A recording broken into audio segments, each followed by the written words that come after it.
शारदे को नमन करती हूँ और अपने YouTube चैनल के सभी श्रोताओं का वंदन और अभिनंदन करती हूँ। आज के कवि ओज के कवि हैं, शिवरामऊ से पधारे हैं शिवम शुक्ला जी, और बड़े बड़े मंचों से काव्य पाठ कर चुके हैं।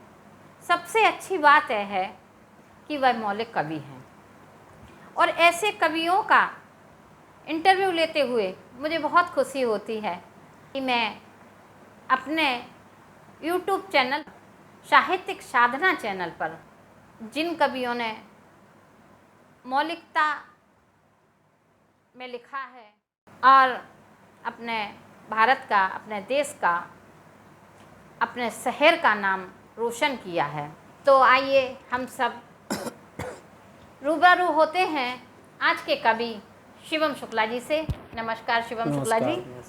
शिवम जी, हमारे YouTube चैनल के श्रोता जानना चाहते हैं और मैं भी जानना चाहती हूँ कि आपका परिचय और आपका शिक्षा कहाँ तक हुई है।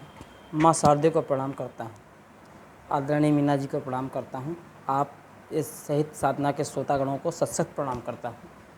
मेरा नाम शिवम शुक्ला है, मैं छिबरामऊ कन्नौज में रहता हूँ और मेरी शिक्षा मेडिकल का स्टूडेंट हूँ। पैरा मेडिकल की पढ़ाई कंप्लीट की है मैंने और साहित्य पर बस ध्यान है, केंद्रित है और यह हमेशा रहेगा। आदरणीय मीना जी बहुत अच्छी कवित्री हैं। शिवम जी, आपके काव्य गुरु, आपके साहित्य गुरु कौन से हैं? मेरे साहित्य गुरु, मैं बचपन से जब किताब पढ़ता था तो एक कवि ना माखन लाल चतुर्वेदी जी, तो उनकी कविताएं पढ़ता था कि मुझे तोड़ लेना बनमाली, उस पथ पर तुम देना फेंक, जिस पथ पर जाएं वीर अनेक। तो मैं उनसे ज़्यादा आकर्षित हूँ और मैंने उन्हीं को ही गुरु अपना माना है और उसी के थ्रू आगे बढ़ने का प्रयास कर रहा हूँ। शिवम जी, आपने कई मंचों पर काव्य पाठ किया है जी, बड़े बड़े मंचों पर काव्य पाठ किया है। आपने जब मंचों पे जाना शुरू किया, जब आपने यानी शुरुआत की, तो आपके क्या अनुभव रहे? अनुभव, जब किसी भी आप सीढ़ी पे चढ़ने का प्रयास करेंगे तो कठिनाइयों का सामना करना पड़ता है। कभी कभार तो ऐसा होता है जैसे पत्थर पे पैर रख रहे हैं, कांटे चुभ रहे हैं, तो बहुत सी मुश्किलें आईं और मुश्किलों को हटाते हुए मैं धीरे धीरे हर मंचों पर पहुंचा और माँ शारदे की कृपा से पहला मंच मैंने ऐवान गालिब में दादा कुंवर वैचैन, अरुण जैमिनी जी के साथ किया। तो ये मुझे बहुत बड़ा सौभाग्य है कि पहला मंच मुझे वहाँ से प्रदान हुआ वरिष्ठ कवियों के साथ। और इससे आगे आगे धीरे धीरे आज तक मैं इस मुकाम पर पहुँचा हूँ और आप सबके आशीर्वाद से। शिवम जी, आपको प्रेरणा मिली साहित्य की, क्योंकि आपने जैसे बताया कि आप मेडिकल लाइन से थे जी, तो वो आप मेडिकल लाइन अलग हो जाता है और साहित्य का विषय अलग हो जाता है,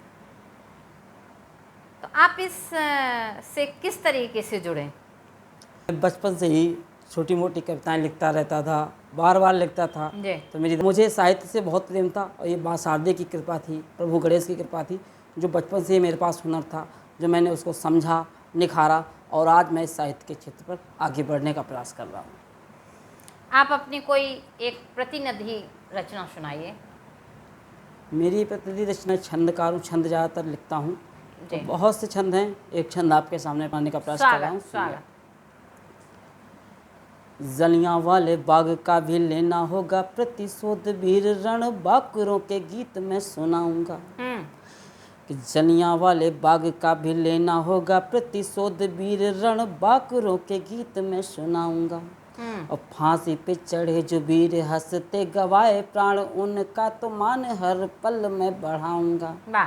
हुए जो शहीद उस बाग में हजार वीर, हुए जो शहीद उस बाग में हजार वीर, उनके समक्ष निज शीश को झुकाऊंगा, उनके समक्ष निज शीश को झुकाऊंगा। और इंग्लैंड जाके जिसने मारी गोली डायर के, ऊधम सा शेरो हिंद कहाँ भूल पाऊंगा, ऊधम सा शेरो हिंद कहाँ भूल पाऊंगा, बहुत सुंदर, बहुत ऊधम सुंदर सा रचना। शेरो हिंद कहाँ भूल।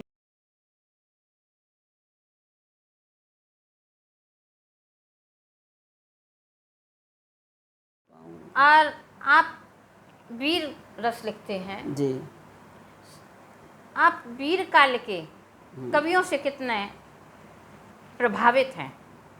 मैं बहुत से कवियों से प्रभावित हूँ। मैंने आपसे पहले ही कहा था कि मैं माखनलाल चतुर्वेदी जी से प्रभावित हूँ, क्योंकि मैंने उन्हीं की कविताएं पढ़ी। जब मैं 8वीं क्लास में था तब मुझे कविताएं पढ़ने का पसंद था, शौक़ था। जैसे माखनलाल चतुर्वेदी हुए, महादेवी वर्मा जी हुई, इन लोगों की कविताएं पढ़ना मुझे पसंद था। सुभद्रा कुमारी चौहान हुई, जिन्होंने लिखा था खूब लड़ी मर्दानी वो तो झांसी वाली रानी थी।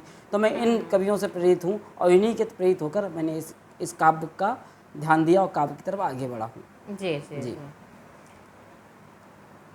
आप जब मंचों पर जाते हैं जी, तो जो हमारे वरिष्ठ कवि होते हैं जी, जितने भी नए बच्चे हैं आगे, मतलब नौजवान लड़के, नवयुवक लड़के जो अच्छा लिख रहे हैं, मौलिकता लिख रहे हैं, उनको बढ़ाने का प्रयास करें, उनका समर्थन करें, उनका आशीर्वाद, उन सबको आशीर्वाद वो अपने हाथों से दें, यही मैं अपेक्षा करता हूँ बस।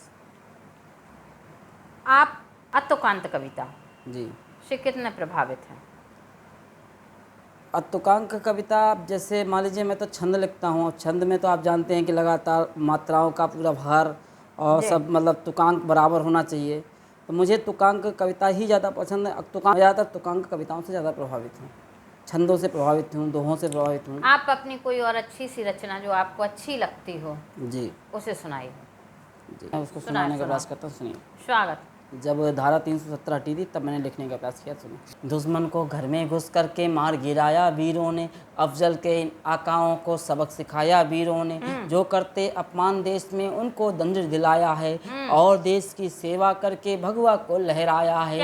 हर नारी की लाज बचाने अब केशव बनकर आए, हर नारी की लाज बचाने अब केशव बनकर आए। भारत माता का जयकारा जनगण मन सभी गाए, भारत माता का जयकारा जनगण मन सभी गाए। अब भारत के नागरिकों के मन में खुशियां आई हैं, खुशियां आज दिवाली जैसी सबके घर में छाई हैं। सेनाओं को आज्ञा देकर खुली छूट दे डाली है, कश्मीर के अपराधी को फांसी मिलने वाली है, कश्मीर के अपराधी को फांसी मिलने वाली है। अब तो शौर्य एकता वाला ये परचम लहराएगा, अब तो शौर्य एकता वाला ये परचम लहराएगा।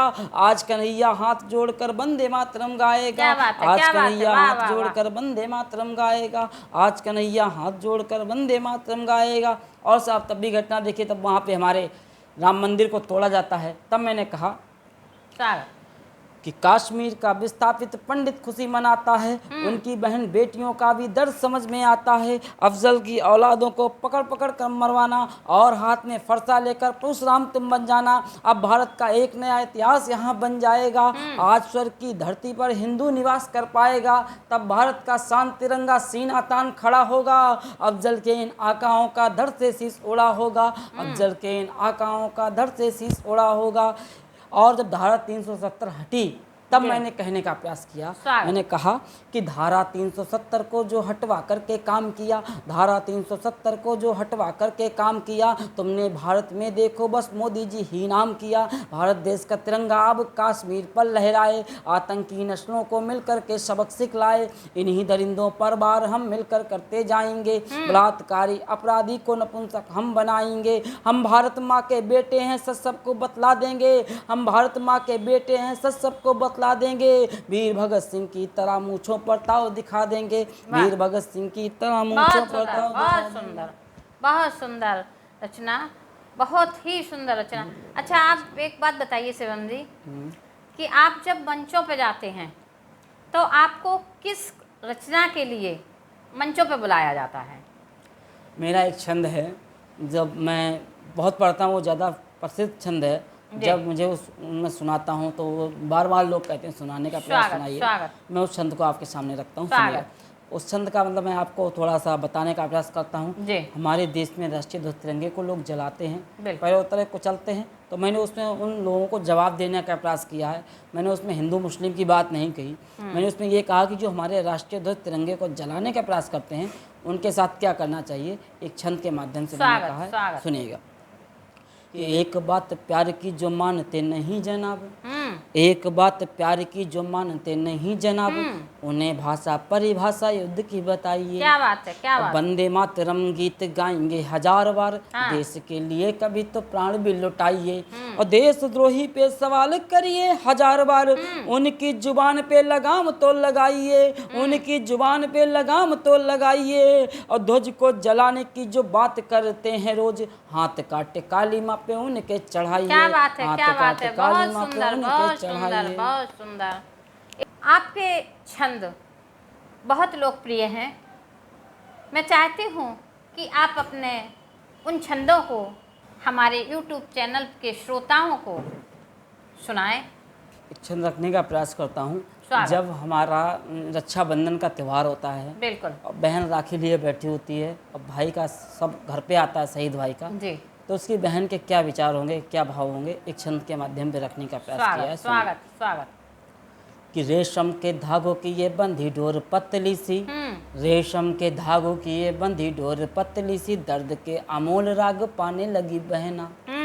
और तन मन में भरा है देश प्रेम का ये भाव, सदाचार मूल मंत्र गाने लगी बहना। और सत्य पृष्ठ पाठ सदा करती है बार बार, सत्य पृष्ठ पाठ सदा करती है बार बार, ऋग्वेद वेद घर लाने लगी बहना। क्या बात, क्या अब भाई को शहीद देख हो गई है मौन, किंतु भाई को शहीद देख हो गई है मौन, किंतु राखियों में लिपटा के आने लगी बहना। राखियों में लिपटा के आने लगी बहना। एक छंद और रखता हूँ साहब। स्वागत, स्वागत। अपने राम पर हमारे लिए राम क्या महत्व रखते हैं, हमारे लिए राम क्या हैं, जी। तो मैं एक छंद के माध्यम से, लोग राम पर अब बात बताते हैं कि राम कोई नहीं थे, मैंने कहने का प्रयास किया हम सनातन धर्म के हैं, तो हमने राम को अपने परिचय बताया। राम क्या है मैंने सुनिए। कि हिंद पे सवाल करें ऐसे जाहिलों को जरा, विश्व गुरु हिंदुओं का काम बोल दीजिए। क्या बात है। कि हिंद पे सवाल करें ऐसे जाहिलों को जरा, विश्व गुरु हिंदुओं का काम बोल दीजिए। सूरज के समान है चमक मेरे हिंद की, विश्व में कहीं भी हिंद नाम बोल दीजिए। क्या बात है। और राणा और शिवाजी जैसा वीरता का है प्रतीक, राणा और शिवाजी जैसा वीरता का है प्रतीक, प्रेम का प्रतीक राधा धाम बोल दीजिए। क्या बात। और जागना तो पड़ेगा ही सारे देशवासियों को, सीना चीरे एक बार राम बोल दीजिए, सीना चीरे एक बार राम बोल दीजिए। एक छंद और रखता हूँ। स्वागत, स्वागत। अभी हमारे कश्मीर मूवी आई, कश्मीर फाइल मूवी आई, लोगों ने देखा, बहुत से कवि क्या बहुत से विद्वान लोगों ने ऑप्शन उठाए हैं कि वहाँ पे ब्राह्मण हथियार उठा लेते, पतवार उठा लेते। तो मेरा कहने का उद्देश्य ये था, मैंने उन्हें जवाब नहीं दिया, मैंने उनसे ये कहा कि अगर वहाँ पर आप होते तो आपकी क्या परिस्थिति होती, आप क्या करते, आप पतवार उठाते कि आप वहाँ से भागते। सब एक कवि का पूरा परिवार वहाँ फांसी पे टांग दिया गया था पेड़ों पर। तब मैंने लिखने के प्रयास एक छंद लिखा। मैंने कहा, प्रेम से उन्हें जवाब दिया, मैंने कहा, सुनिए, मैंने कहा कि पंडितों को बुज़दिल बता रहे जो विद्वान, पंडितों को बुज़दिल बता रहे जो विद्वान, काश दिल में दबी थी पीर देख लेते वो।